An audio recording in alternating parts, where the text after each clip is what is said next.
આંગણવાડી બહેનોની લાંબા સમયની માંગનો આખરે આવ્યો અંત। 2000થી પણ વધારે આંગણવાડી કાર્યકરોને સ્માર્ટફોન પણ આપવામાં આવ્યા।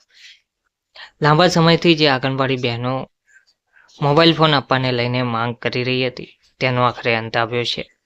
હવે આંગણવાડી બહેનો તેમના પગાર વધારા માટે રાહ જોઈ રહી છે। વિગતવાર માહિતી શું છે તે જોઈએ। નમસ્કાર મિત્રો, સ્વાગત છે તમારું અમારી યુટ્યુબ ચેનલમાં।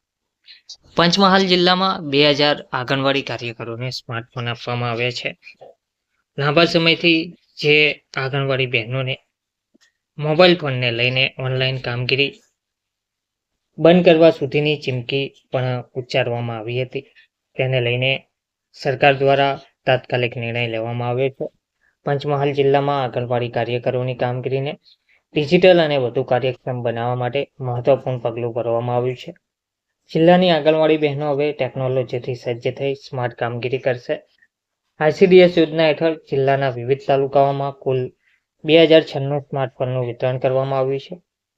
આ વિતરણમાં 2000 આંગણવાડી કાર્યકર બહેનો ઉપરાંત મુખ્ય સેવિકા અને તાલુકા કક્ષાના સ્ટાફનો પણ સમાવેશ થાય છે। આ સ્માર્ટફોનના ઉપયોગથી વહીવટી કામગીરીમાં પેપરલેસ અભિગમ અપનાવવામાં આવશે, જેનાથી ડેટા એન્ટ્રીમાં ચોકસાઈ આવશે, આંગણવાડીની કામગીરીમાં પારદર્શિકતા અને સરળતા વધશે। અત્યાર સુધી આંગણવાડીની કામગીરીમાં વિવિધ રજિસ્ટરો નિભાવવા પડતા હતા, પરંતુ હવે સ્માર્ટફોન દ્વારા તમામ વિગતો ઓનલાઈન પોર્ટલ પર ત્વરિત અપડેટ કરી શકાશે। આનાથી બાળકોના પોષણ સ્તરની દેખરેખ રાખવી સરળ બનશે અને સરકારી યોજનાઓનો લાભ છેવાડાના માનવી સુધી પારદર્શિતાથી પહોંચાડી શકાશે।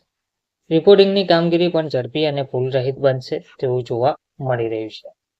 આ ડિજિટલ પહેલથી આંગણવાડી બહેનોનો સમય પણ બચશે, જેથી તેઓ બાળકોના પાયાના શિક્ષણ અને આરોગ્ય પર વધુ ધ્યાન કેન્દ્રિત કરી શકશે।